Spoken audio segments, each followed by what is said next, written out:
Welcome to Skin and Soul. I'm Gwenham Carsley, a transformational body, sex, and soul coach, and I'm inviting you on a bold, unfiltered journey into the heart of our humanity through the lens of Eros. This is where we strip away the shame, dive into the unspoken, and embrace the wild, raw truth of our desires. Together, we'll crack open the taboo, uncover our deepest intimacies, and awaken the pulse of our sexual essence. Because real transformation, it's messy, it's thrilling, and it's oh so delicious.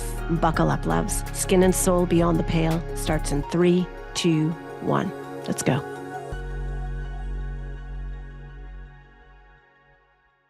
Hello and welcome. I'm Gwenham. I'm your host of Skin and Soul Beyond the Pale on the New Transformation Talk Revolution, which is part of the Transformation Network.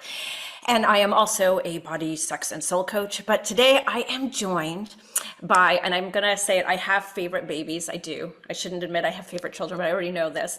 By an extraordinary human by the name of Coley Cutler, who has been around the world, has had an extraordinary career in American Sign Language interpretation. And he's gone from inner city schools to jails to podiums at the UN, across the world, has met, I'm going to let you do the name dropping, but I'm just going to say, I don't know, Oprah, Michelle Pfeiffer, Marley Matlin, amongst many others, Mandela. And I want to start today, we're going to go into the world of silence. Hands, body language, and this incredible world that the speaking/hearing world doesn't get to experience very often. So I'm super excited about today. And I wanted to check in because you've had this incredible career. So first of all, hello. Hello, hello. Hello, hello, and thanks for having me on. Yeah.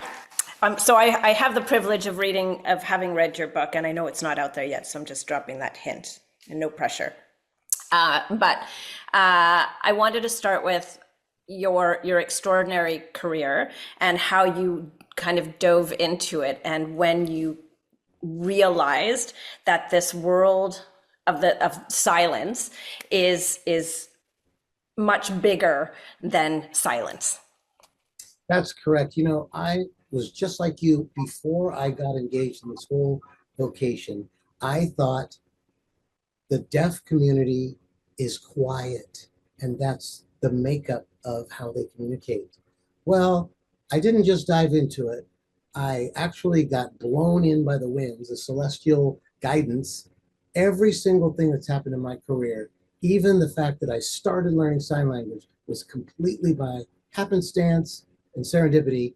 And so that's one of the amazing arcs that I've made in this career. I didn't plan a thing. I didn't plan any of it. I didn't practice for any of it. I just kept going from one that led to the next thing, that led to the next thing. And I found out a lot about the deaf community, about communication, about building a bridge after I started working. So my first experience was I was driving along in my car in near LA, and it was very warm out. So I had my window down, and I noticed there was these two guys on the sidewalk, and they're looking at each other as they walk, and they're doing this kind of thing, and looking at each other without even moving their heads. They're not looking around like traffic's coming or people are walking, just like this. And I thought, that's some bullshit going on right there. I had no idea what they were doing was as complex as I would learn later. So I thought, I'll tell you what I'll do. I will learn sign language to prove them wrong. And that was 45 years ago.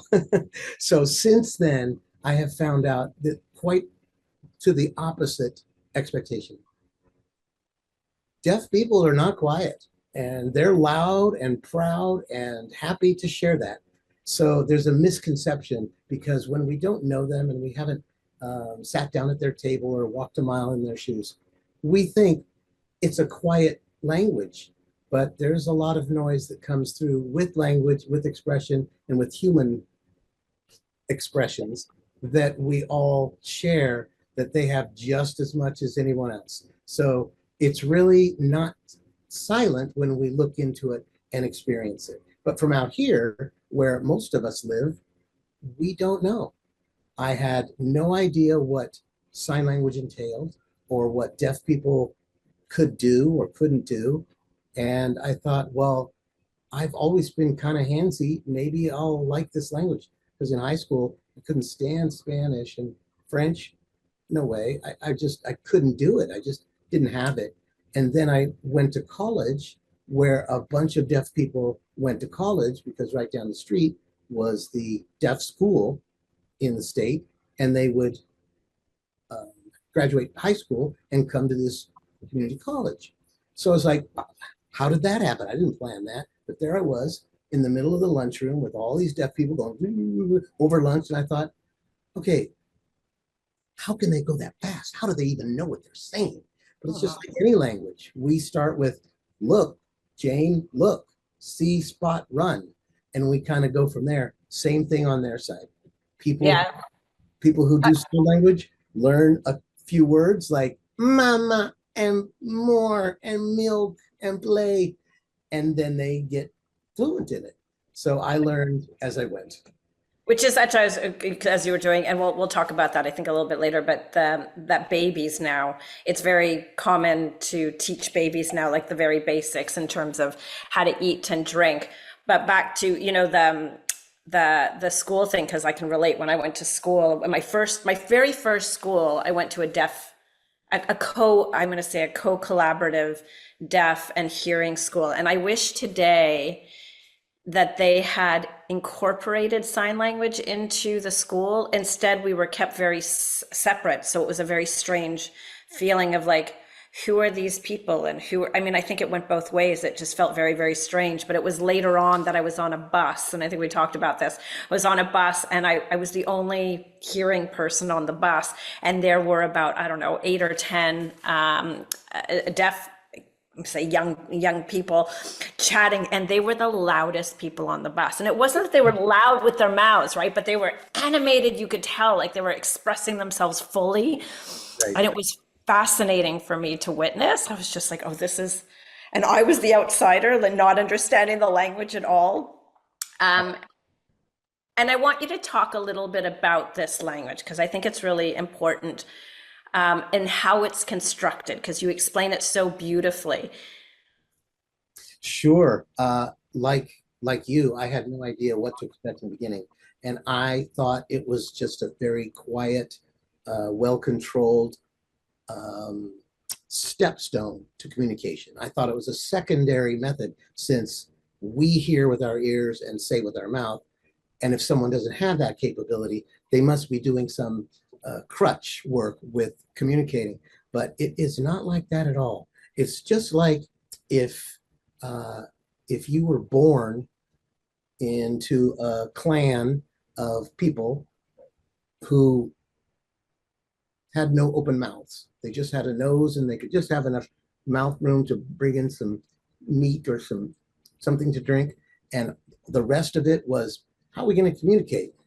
It's just a natural expression to have the hands be the next step to communicating. And so it just becomes natural. And, we can see from documentaries and such that there were people of the ancient ages, and First Nations people are using their hands to describe things that they want to bring down in the history of their language, since they didn't have any written language either, what was going on, and they used their hands for that. So we see some use in it from way back when. And now there's been a big fight. Now, when I say now, I mean within the last few hundred years, there's been a big fight between parents who don't want their kids to fall behind and being straught with fear about having a deaf kid. How are they going to raise it? How are they going to communicate with it? How are they going to train it and educate it and raise the kid right? And so it's fairly new in terms of, well, we've had Spanish speaking people here for hundreds of years, and French people for hundreds of years, and Iranian people for thousands of years, and they're all pretty old in their progress with their languages. But in sign language, it's rather new. It was around, but it wasn't allowed to be practiced for the longest time. I'll give you an interesting statistic. Of all the deaf people, let's just say in this country, 90% have hearing parents. That's 10% of all the deaf people have deaf parents, 10%. So of the 90% of the parents that are hearing and have a deaf kid, only 90% of those learn sign language. How many? So 90% of not. Correct. 90% of the 90% that have deaf kids Yeah, learn it. learn it. Which then 90%. keeps that child in isolation and Exactly. unable to communicate. And there's a barrier between the child and the parents, which I think must be horrific. It must be good. Yes. And not knowing how to communicate. So, and this language is so liberating. I think at one point you say something around, there was this thought, well, if God is, it's the spoken word. And I'm trying to remember how you phrased it, but talking about if you can't speak it, then they don't have a soul, is how deaf, right?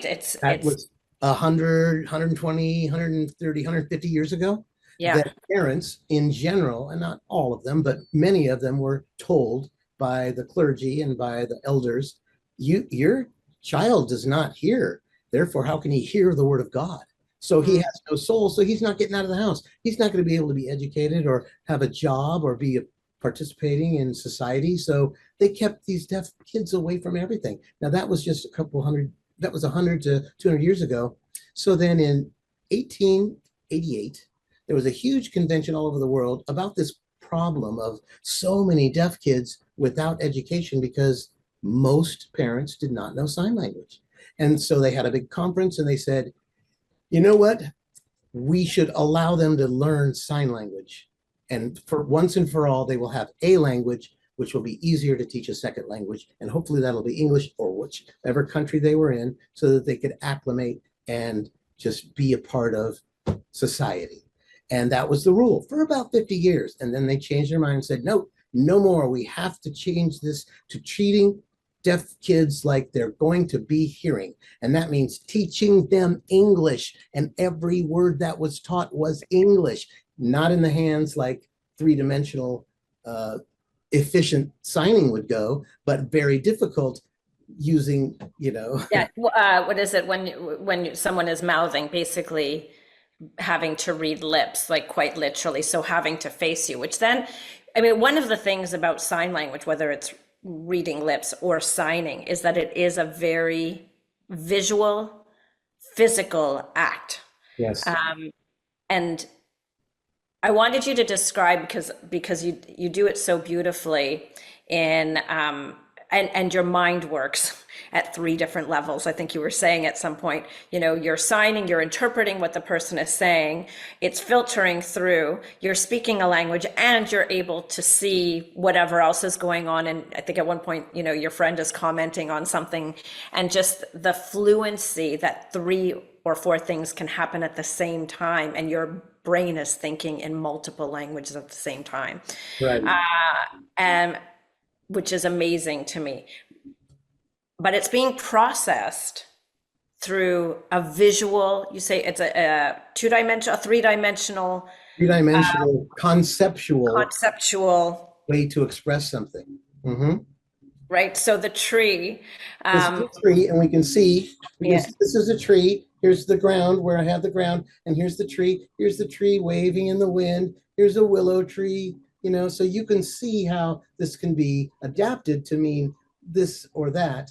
This is rain, and this is a lot of rain, and this is sideway rain, so we know there's wind, and there's nuances about how to deliver sign language that give it meaning, and that can go on for I could give you 100 or maybe 1,000 more ways that can happen that we learn over time. So in the beginning, we don't know these things. We just have to realize that to go somewhere, to go out is to go out. So there is a verb right there, go. Now, if I wanted to say, but they're going to be coming to my house, I would say, coming to my house. So that just by turning around the verb in the air, this way is coming over, this way is going out, it has a different meaning. So those are things that make sign language unique, just like we have adjectives that make speaking English or speaking any spoken language have different meanings. yeah, that it has its poetics as well. What I got out of it is that you say you're an interpreter, which is different than translation, which is literally you're going after, in translation, you're really going the word for word, and interpretation, as an interpreter, there are moments, even though you're meant to be very impartial, that you are then servicing the person who is speaking, right? So that you're getting that across. And so it just fascinates me that the body is so expressive, right? That you can catch the nuances of what somebody is saying, because this could be go, but I imagine if there's a sarcasm attached to it, there's a facial expression, there's, Got that right. right? Yeah. That Yeah, the, so we have 1,000 ways to bend words, just like we do to bend signs. I could say, I want to go, or I can't go. Well, only one of them just broke down. I don't know what that was, but there's the two-handed go, and this one went boop. So I'm traveling with an impairment, or I just can't go. You just drop, which isn't a sign language uh, rule, but we're just making that up to show exactly how we mean it. yeah, so there's still like, in a strange way, there's sentence structure. Uh, and then taking that farther, because you've been in all of these different rooms, right? And so being in a room, I think you describe being in rooms like, okay, so it's one thing to be interpreting on a stage, which you've done magnificently. You've been in a lot of theater productions with some extraordinarily notable people, as well as being in film. So having to act in a role, also interpreting in a role. Yes. Yes. Yes, that's exciting because there is a line between artistic presentation and Mhm. language interpreting. So I could stand here in a very rigid way and not move many features on my face by saying, one time, a long time ago, there were a lot of people that came to this land, and I'm actually signing, but there's no spirit to it. And when you're signing the meaning and the intent and the spirit of whoever's doing the talking, we want to match. This is the sign for match. I love the sign, match. So how do we express what they're trying to say with what we are adequately interpreting? And that's the art, that's the form. So when someone comes to do a Shakespeare piece, they study those lines and they realize how much room they have to deliver a positive message with the same line or a negative one. And when deaf people want you to know it, they're going to show you they're mad, and there's no mistake in that. Or when they're happy.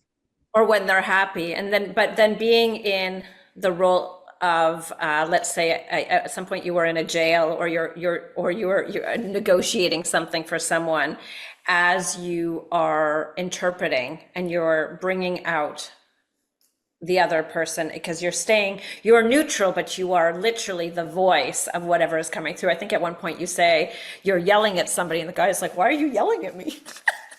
And you're like, no, look to him. I'm not yelling at you. That's right. Technically, it's them, but they're only hearing one person voice, and that's me. Yeah. If somebody is deaf and they're yelling in sign language and it's spirited, my voice has to match their intent. So when I get looked at as like, why is the interpreter yelling? You're right. It's not me. This is the guy that's yelling at you, and I'm just a bridge. I'm just facilitating information between you two, and I am not involved. I'm just a fly on the wall. But it's me that has to make that clear, that one is this person and the other one is that person. Back and forth. How does it feel to be that person that is the fly on the wall, the one that's in, let's say you've been in some really interesting situations, right? Being in the psychiatrist office or the psychoanalyst office, or being in prison. And I'm just wondering how it feels, whether it's this, it feels, I mean, just listening to it, is that there's a sense of voyeurism, right? This witness that is, and I imagine that there's a lot of intimacy though, and a lot of privilege that goes to being privy to such information. Yes, there's a lot of soul involved in how close we get to someone. And it's just like everything else, if you think about it this way. If you were the only person that spoke the language of a bear, and you were going to talk about how bears approach lions, and then the other bear speaker would speak to you in bear language. Okay, I don't know where these lions are at in terms of what they understand when we attack and when we wait and when we share and when we, help their cubs, etc. So I'm going to pick out one of them. Here's the lion coming up. Now you don't know if you're going to get attacked. You don't know if you're going to be kissed and licked and affectionate given, or you don't know anything in between, because these are animals. You're just a bear, and these people are all different from you in some way. So you have to find out where they're at. And that's the artistic part of what we do. We have to assess where a person's ability and language competence comes in so that we can match that. We don't go into the psychiatrist's office expecting that the person that we're going to be using sign language with is a PhD and a Rhodes Scholar. Mm. However, they might be brighter than I am, so I don't know. So we have to ask them a couple of questions to kind of get where they're at from language. So, hi, my name is Coley. What's your name? And if they can't spell their name, okay, now I know that they haven't had a formal education, or they haven't spelled their name very often, or only hearing people have told them what to do all their life and they don't know sign. So I have to make all these guessworks to match up what the psychologist is saying to how I'm signing to match his understanding or her understanding. And so it's a trial and error process, but we get good at it. So when I see a patient who's in dire need of observing or medication or watching or lockdown or wherever they're at in a situation where they need to assess it too, I have to figure out where I can be, whether my what we call register, which is just a way of talking. So if you and I were brothers and sisters, I would say, oh man, this sucks. I know. Remember that place by the thing where we went? I know, it's just like that. And we would understand each other clear. But that's because we know each other so well. But if we didn't know each other so well for so long and have, shared genes, then I might have to say, hello, how are you? And how many years of language have you studied? And where did you graduate from? And then you would give me a little bit of information about where you're at, language-wise. And I would say, okay, this person is obviously very good with vocabulary and deeper words. So the same thing happens with deaf people. And if a shrink asks me, which they usually do in one of these lockdown examinations, have you heard any voices? And so, okay, I got to say right there, okay, time out. This is going to take me about 5 minutes, because what I'm going to do is interpret that. I'm not going to ask this deaf person if he's heard voices, because he's never heard voices. That would be crazy to him. Yeah. Right. So I have to make the meaning of this sentence into something that this person already knows about how to express. Now, I don't know that in full, but I'm going to give it a shot. So I might say, sometimes there's a situation when you're alone and you're just thinking. And when you're thinking and you're thinking maybe numbers on your hand, or you're thinking maybe, how many things are in the street, or, how many things are on the rooftop, you have something that's telling you in some way with sign language that you should go rob that bank. Do you ever have that experience? And they might say, oh, no, which means no, they don't hear any voices. That to me is an equal. And if they want to, examine further and deeper, I would expand that concept into more things that have to do with what they're imagining rather than what they're hearing or what they're saying with their mouth. Yeah, because we're bringing in our own assumptions of how their thought process works. And yes.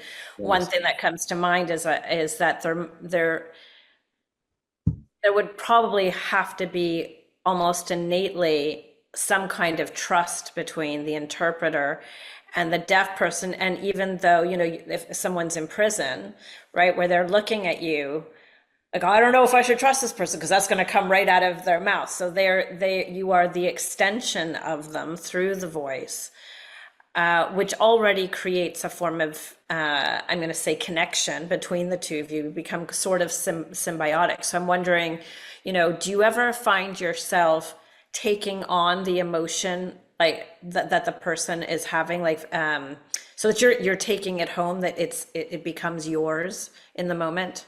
All the time, except I don't take it home. I usually talk to myself in my car on the way home and kind of de-escalate if it's serious, if it's really like I'm a human being, and if somebody's crying and they're talking about this god awful thing that happened to them, I can't help myself but get a little misty. Mhm. But I'm doing my job. I'm focused on keeping that boundary between uh, uh, caregiver and a person who's facilitating communication. I have been in many jail cells, and I used to be really afraid in the beginning that they're all, they're all convicts. They've all broken the law. Who knows what's going to happen to me? Oh my God, I was so nervous. And then after the years, I realized the interpreter is their favorite person. I'm the only chance they have to get out of here. I'm the only way they can possibly fathom getting something towards freedom is to having me on their side. So I Right. go in all neutral, like, we're going to see how this goes. And I go, how about you? There's an immediate, I'm your friend. I hope you, support me kind of thing to a certain point, because there are bars, separating us. But there is this, oh, well, let me make myself clear to you because you're the person that can make it clear to the judge. And so Mhm. it's kind of the empowerment that we get over the job we have, in that there is a strict line that we draw. Court is on one side and the lawyers and the inmates are on the other, and we are a tool of the court. So just like a telephone, when you pick up the telephone and it rings and someone says hello, you say, oh, hi. You don't say, a telephone, can you tell the person hello and this is me and that I've been meaning to call him? No, you don't speak in third person to a phone. You just directly talk to the person that you're talking to. And that's the same thing that we do. We talk to the person in first person who's signing and who's speaking, both. So we're automatically one of their own. If I'm Yeah. signing with somebody, there's nobody else in jail that signs. And here I come in signing. They're like, oh, finally, my kind, in a way, a lot of times. So then in your, I'm going to call it like your more personal relationships for friends and so on that you are, that you connect with, that you're not interpreting, you're signing with. Uh, One thing that comes to mind around sign language is that it is very visceral, that it's much more difficult to hide behind what we have, especially in today's world, right? We're so good at hiding behind masks. We're good at creating a voice that isn't necessarily our own. And I'm wondering if it just, if being deaf or just having that quality of bringing in the body innately makes it a much more intimate experience, because one, you are looking at someone in the eyes, you are taking in their entire being. You're not cutting it off in one place. And you even describe at some point being blind and deaf, right? So just the quality of touching, which fascinates me, especially in this world today where we bring in more AI, right? Where we're becoming so disconnected from humanity. It's almost as though, like, there's this language that has it right because it's so in the body. I would say that's a very astute observation. And I'm glad you asked me that, because there is some of that. There is a level at which it is a secret language that not many people know. But you never know who knows it. If I'm talking to you on a bus and someone else is kind of like not staring, but at least catching what we're saying, they may understand every word we say. Or, Mhm. sometimes deaf people don't want anybody to know, so they'll go like this, and they'll hide what they're doing so nobody can really tell. But for the community that knows it, we're very comfortable starting to use it, because all of a sudden the noise goes down so nobody can overhear it if we're in a big room with a seminar of people, or if we're in a hall or a airport or anywhere where there's a lot of people. We just start using it. It just automatically goes, feels more comfortable. And so we're doing this, we're laid back. We don't have to say, what I said was, I wonder when the flight is a landing, Yes. instead of, ex, you know, ex, ex, explaining yourself with the noise factor in many places that hearing people go, like a bar or like a club or even a restaurant. So we have this secret kind of inroad to communicating because we know sign. So in between all of the hearing people and all of the deaf people, there's some people that are right in between. There's two groups of people that are right in between. One group is those people who are hard of hearing. And hard of hearing people have it much worse than most others because they can't hear enough of what the hearing people are saying to get it all. And they don't know enough sign like the deaf people know to follow it all. So there's this blank, spot in the middle of two cultures where a lot of people who are hard of hearing feel like, there's just, they can't cross that line. So the other group is called CODA, CODA, child of deaf adults. Now, children of deaf adults, their first language is ASL. So they are born fluent and they start signing before speaking, like you mentioned earlier. And so when there's a bunch of CODAs in a room, it can't be a better party anywhere. And so when we meet people who are across the country who are CODAs, and we all get to talk together, we have a secret privilege that either sides don't have. And so I was kind of afraid to explain this whole thing, that I'm in this world in between two worlds, because they're not worlds, they're just diasporas, to my family and tell them, I know a language that other people don't know, and that's like some superpower. And they would just say, yeah. So you're still teaching sign language at the deaf school? No, I'm not teaching. It was hard to get a concept through to most people like that. But when we do get together, I would say the superpowers are kept within the group so that they never get hunted like the X-Men did or anything like that. Well, I think the superpower is understanding these two worlds. It's being bilingual, one in a secret world that most people don't know, Right. and that it is a world, from what I understood from this 3D conceptual world, is that it is a very visual world. So you are describing visuals, and so storytelling becomes the art of whatever is being said, right? So you say, you're not just saying boy runs across the street, right? It's there's much more nuance, and everything is described, from the sky, the smell in the air, the flavor of whatever pavement this you're walking on, right? So it's, I don't know, flavor, but the feeling. So there's I think I've fallen in love with the idea. I've wanted to take sign language, and I think a lot of people have said that to you. Oh yes, I've been meaning to do that. Where I thought, oh, Italian is one of the most beautiful languages out there for me.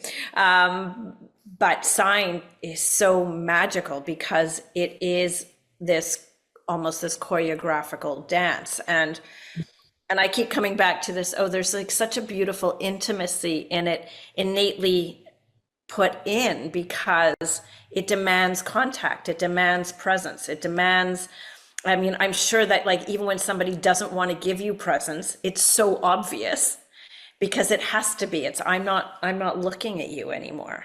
Yep, that's exactly right. And boy, don't 3-year-olds get that fast. I'm not even gonna do the thing. I Not gonna do the thing. Yes.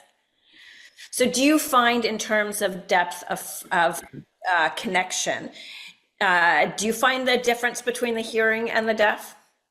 In some ways, yeah, because in general, hearing people have a very individualistic social experience. We get praise when we achieve something on our own. Look at how much money I made. Look how many businesses I've built.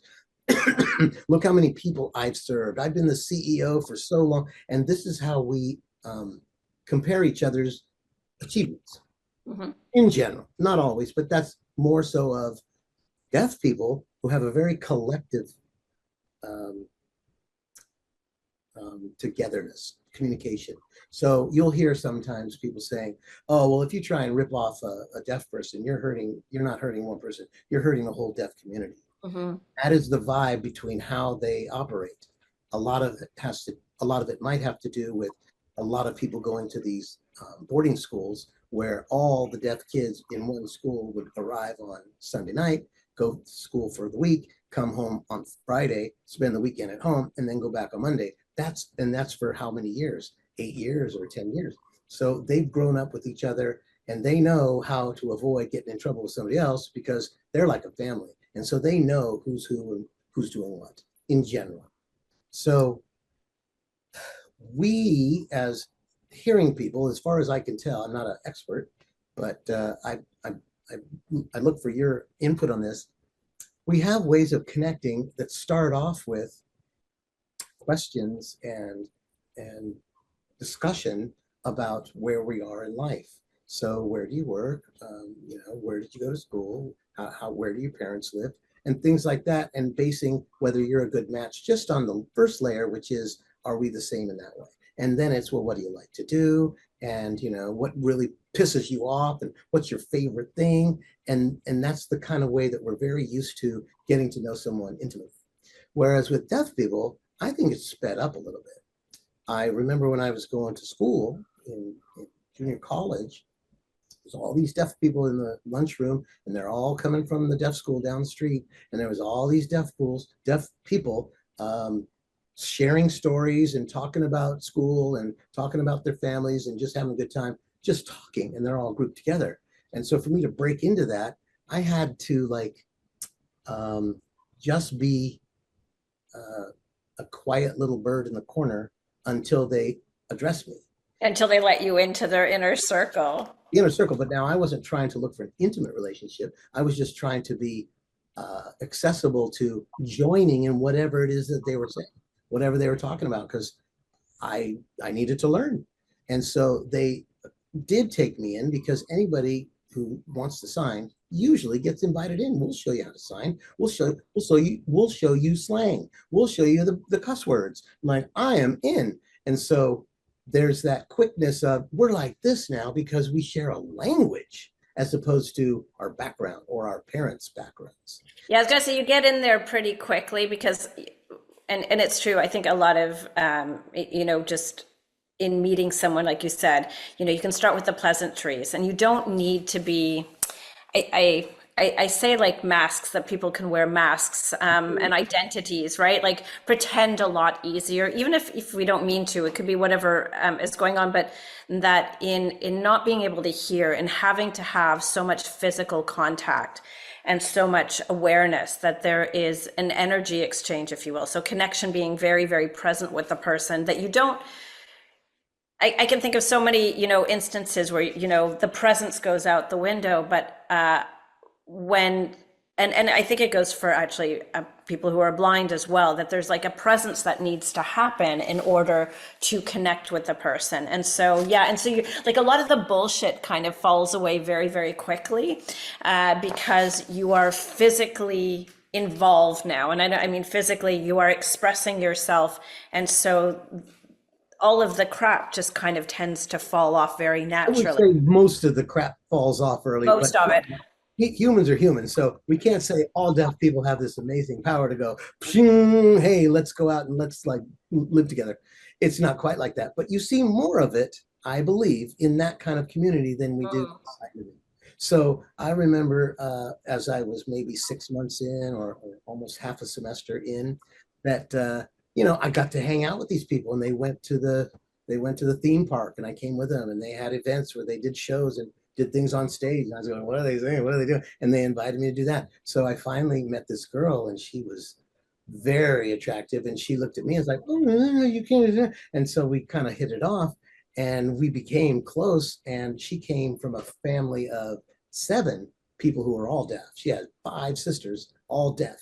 And then her parents were deaf, and on and on. There were generations. So she was like the most deaf person that I'd ever met at that point. And so she was a little bit hard of hearing and was fully deaf oriented, deaf cultured. And so we would do things, and we would go out to have something to eat. And at one point, we were at her house, and we're starting to talk about something that happened at her house and her mom, or something like a family spat, something. And so she starts telling me, she's talking to me usually, saying, well, they didn't even realize. And she started into the fastest sign language that I've ever seen. And I was like taken aback by how serious it's going to get. Is she going to smack me or what? And I just started understanding what she was saying, to the point where I didn't need to understand what words she was using. I got where she was going because we had that visceral, in the moment presence, where she was just, and after about 5 minutes of ranting and raving, she goes, and I went, yeah, I mean, I hear you in a way that I've heard all of that. And that surprised me that you can actually step up your game when in it's dire need time and someone's depending on you to be there so that she can have support and understanding. And if I went, I can't understand you, oh, that would have blown up the whole Yeah. hour. It's when you no longer need to interpret anything and you're not doing the conversion anymore. You already are in that. Yeah, which is so fascinating because and then it, which brings me to and I don't know why, and I still haven't figured it out in my head when we're talking in languages, how many different sign languages there are, because the assumption is that there's only an ASL, right? That there's the American Sign Language, of course, but there's an endless amount of languages that are based on the language, and so which fascinating. I kept thinking, why wouldn't there be one standard, right? Let me ask you real quick. I know, but it's like, which standard? Why don't we have just one language for the whole world? That's right. Yeah. So Right. So it's the cultural flavors and how things are expressed. And I kept thinking, oh, so how, as your friend who's Japanese, how they would experience a sunset or a place and how they describe it versus how that's right.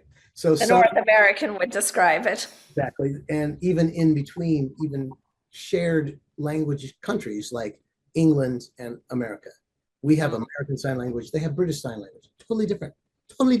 And we're both using English as a spoken language. But anyway, let's just say it comes from a lot of factors. One is what their alphabet looks like. So we have, L and O and U. They look similar to our written Roman language. In Japanese, they have different fingering because they have little drawings. So they use their spelling with the drawings of Kashi, which is the written language of Japan. And I happened to be interpreting in Japan one time, and there was a whole panel of people. So there were several interpreters and several booths of dictating those every sound in every language at the same time.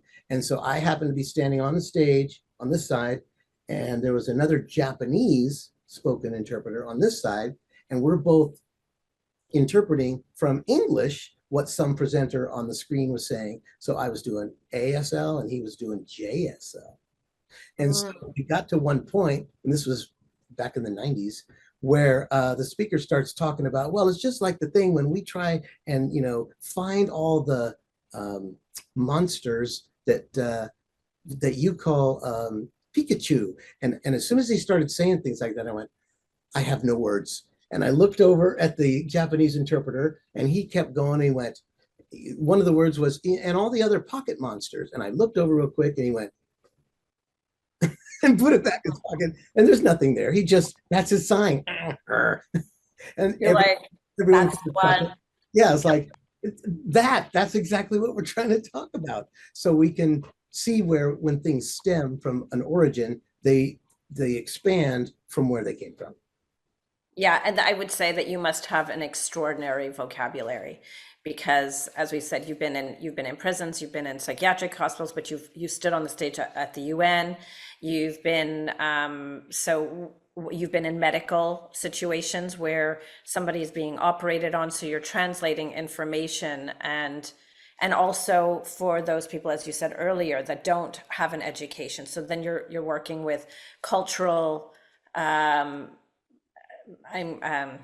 mentalities just in the way that they're speaking and their flavors, right? And what they're bringing in, which is fascinating, and being able to adapt to that. So what do you think makes a great interpreter? Somebody who's passionate about their job because it's exhausting, and somebody who likes linguistics because we can always look up more and more words, but sometimes people specialize and they learn all the words in that specialty and not so much of the others. So what clicked for me is that after I failed Spanish and English and I found sign language, it was easy. I liked doing it. This was new. I've always been 3D oriented and hands moving oriented. So this was something I picked up. And then I started learning about, after you know a lot of vocabulary, how do you shift it real quick in your mind to match what somebody else means by it. So we actually have 5 processes that we're running in our brain at the same time. Mhm. Doesn't happen immediately when you first start learning. When you first start learning, you go, okay, I'm focusing on the one, and oh, I don't know what the second. I can't even. Who knows what the? I can't even possibly think about this one because I'm thinking about one, which is hearing what you say. And so we start little exercises like get a partner, stand in front of each other, and do what you and I are doing. It's face to face. Start talking over. Only we overlap. So you, or no, you just say what I'm saying. So we'll try this for a 5-second piece, okay? Just say Okay. what I'm saying in the same pace and the same tone that I'm using it. One time when I was little, I went to, go ahead, you have to start. Oh, okay. One time when I was little, I went to school and I I went didn't to school realize and I didn't realize that, and you kind of that faded out on your mom had microphone. forgot to give me Because lunch. I forgot to And give me then lunch. And then for lunch, and when she I gave asked me her lunch, about my and I bicycle. asked her about my, yeah. Okay, so there's So, a snippet of how we have to learn to listen and speak at the same time. Then yes. we have to try talking separate stories, stop, and then go, okay, what did the other person say? Okay, and then we have to do it in a different language. Okay, you sign and I'll talk, and then you tell everybody what I said, and I'll tell everybody what you signed, and then we just increase our levels of understanding of going back and forth really fast so that it's not even back and forth, it's just listening to both, only what we're really doing is going really fast. And so what we're doing is we're listening to someone and then we're perceiving what they say. The next thing we do is process that to go, how do they mean it? If this person over here says, for example, well, thanks a lot. Okay, they don't mean thanks a lot. They're being sarcastic. So I have to figure out what is the sarcastic equivalent in another language. So I figure that out. And then this one is expressing that sarcasm, but not in voice. How do I do it with my facial expressions or a different sign that I use? And then I have to deliver that message in sign. And the thing is to monitor all those things to make sure it's flowing. If we're doing this and I'm going along and a person goes, I go, okay, well, time out. All of these stop. And I go, you didn't understand me? Okay. Oh, you didn't. Oh, no, I said banana, not Hannah. Oh, okay, fine. And then we get going doing the 5 processes over and over.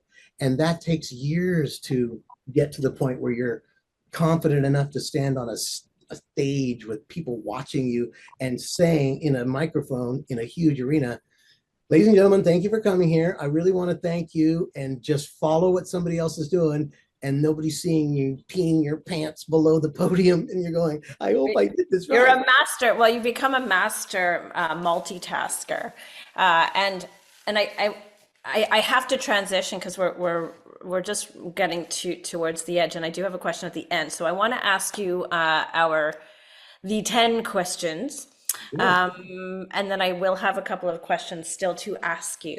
Okay. So in this vein, tell me one truth that your body has always known that your mind took years to catch up to. The fact that I thought I was more weird than any kid I'd seen at school or any person that I'd met outside of school. And I have a name that is a very unique name. It's Coley, and I'm the first of 4, and my siblings are Cheryl, Mike, and Steve. So I always wondered, why am I cast with this name that's so weird? And people must think I'm weird because my name is weird and I don't want to be weird. And it took a long time to wrestle with that, to not tell people the origin, because people say, well, where's it from? And what's it mean? And what's it short for? It's not from anywhere. It doesn't mean anything. It's not short for anything. Until I was interpreting at an assignment that I didn't plan, but it just so happens it was a Jewish funeral. And the rabbi came in and said, what's your name? And I told him, and he said, you know what that means in Hebrew? I said, no. He said, it means my voice. All of a sudden, angels started singing. And I thought, a burden has been lifted, and I don't have to hide my name inside my soul anymore, because it actually means what I'm doing that I think I'm really kind of good at and I really enjoy. And I'm getting all missed. All he did was say, well, you didn't know this translation? Well, here you go. And so for that, I feel so thankful. And it's all here. It's all in me. Nobody knew I had some kind of inner struggle. But after that, I am so glad that I can introduce myself now. And I just go slow. And now I say, my name is Coley. And then, Mhm. what? But I don't care. I don't care. Yeah, no, it's amazing that you were gifted the name My Voice, which, yes, it perfect, right? And that it followed you into your life. All right, so what is the most intimate moment you've ever had that had nothing to do with sex?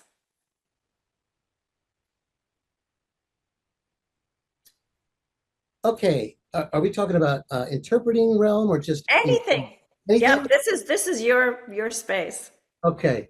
Without going down the interpreting route, because there's so many stories to pick from, I would say that uh, I've had a few massages in my life, but there was one in Houston while I was out there for a month, and it was just some place on the mall. And I went, and they had the bars up top where they would grab on and then walk on your back, which I'd never had.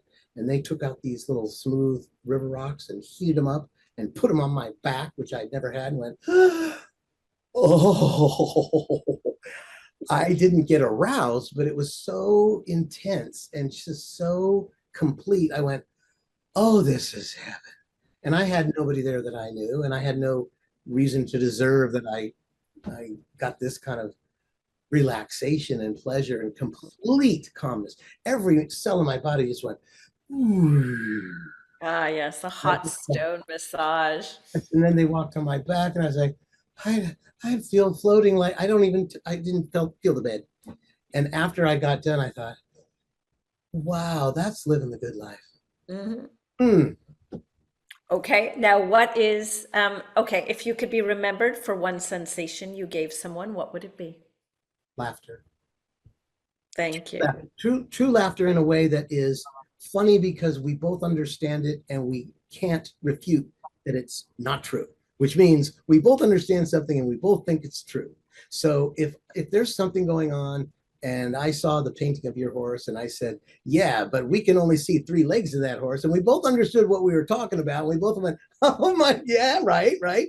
And we came back down from our laughter. Ah, We go, that's like a bonding thing. We just became, we have a joke or a understanding about that thing, about that time that we both share. So mm, that's what I really like the most. thank you. If pleasure were a language, what would your first word be?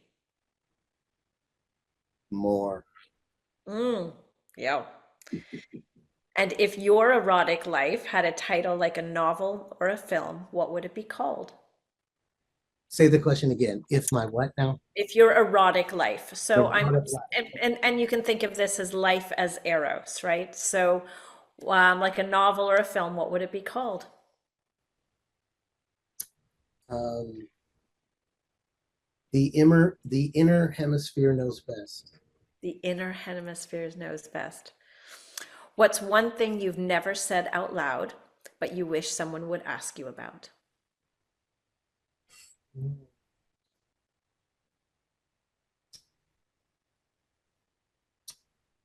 Hmm. I'm going to say it out loud right now, right? Okay, yeah. This is what facing me, right? Uh, You uh, can sign it. oh, then nobody will know, but I'll know. Well, some people might know. That's right. I have been so expressive and open and honest with so many things. Mhm. I mean, everything with someone at some point. This is a hard one. Tell me this question again so I can. Oh, what's the one thing you've never said out loud, but you wish someone would ask you about? Um, were you able to meet your parents in a space that you finally feel comfortable with? Mm, For a long time, I did not. And now I'm still working on it, but I have a goal of getting it closer and closer to the mid beam line of we're on equal footing. mm, thank you. Let's see. What part of your erotic self are you still afraid to bring into the light? My butthole. I I don't think love it. I love it. I don't think there's anything that I can imagine trying or feeling or experiencing or remembering that I would ever want that to be Exposed to the light. exposed to the light of eroticism. So therefore, yep. Hello. Okay. What dies in you when you pretend, and what comes alive when you don't?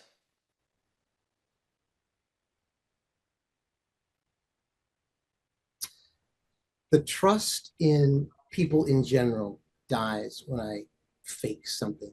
Like say, oh, we're closed, sorry, I can't open the door. Or no, I can't come down there right now because I don't have enough time. Or one of those little lies where you just don't want to, or you just feel like you can't, and then you fake something. I feel like, how can I trust anybody if they do something that I just did, which is cover over the truth with some lame ass excuse. And Mm, likewise, when I am genuine, like if I'm upset or if someone's aggressive towards me, if someone comes up to me ready to fight and they square up and I'm thinking, okay, this is where I get killed, or I say something because I'm certainly not the kind that can kick anybody's ass. I would say, I hear you. I understand you. Hey, listen, I don't doubt you're in a state. Of course you would. I totally understand where you're coming from. Can I help you?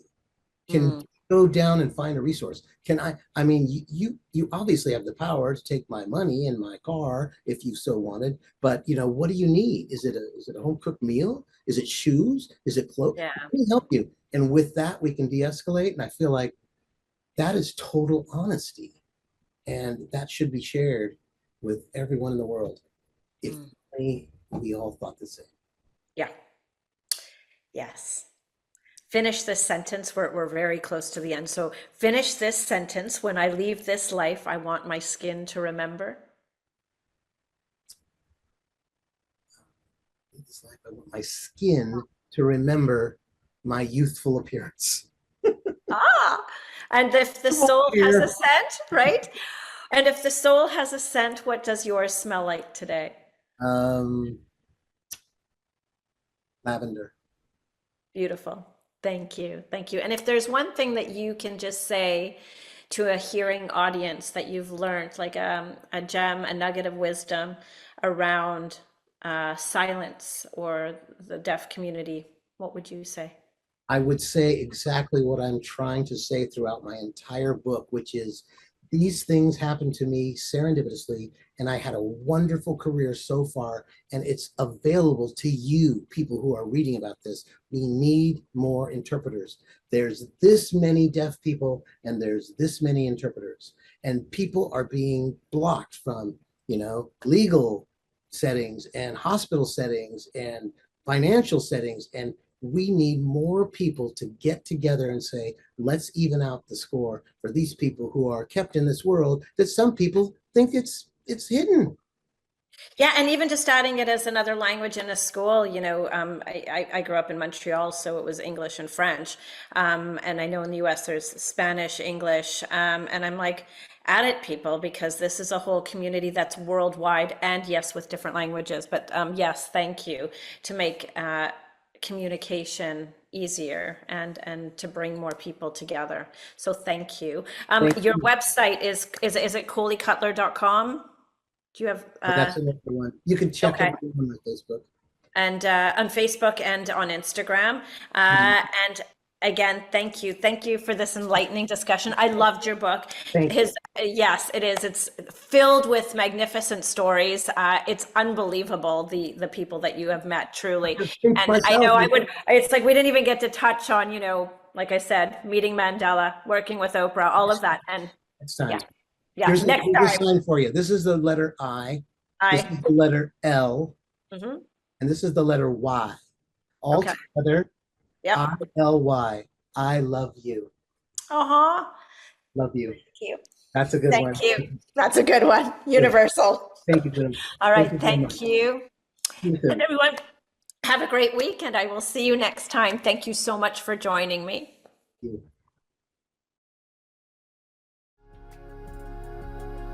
Thank you for listening to Skin and Soul with me, Gwenham. Join me Fridays at 10 a.m. PST on Transformation Talk Radio. Catch the podcast anytime on your favorite platforms. You can follow me on Instagram @Luvology. Ready to take the next step? Book a compatibility call with me at gwenhamcarsley.com.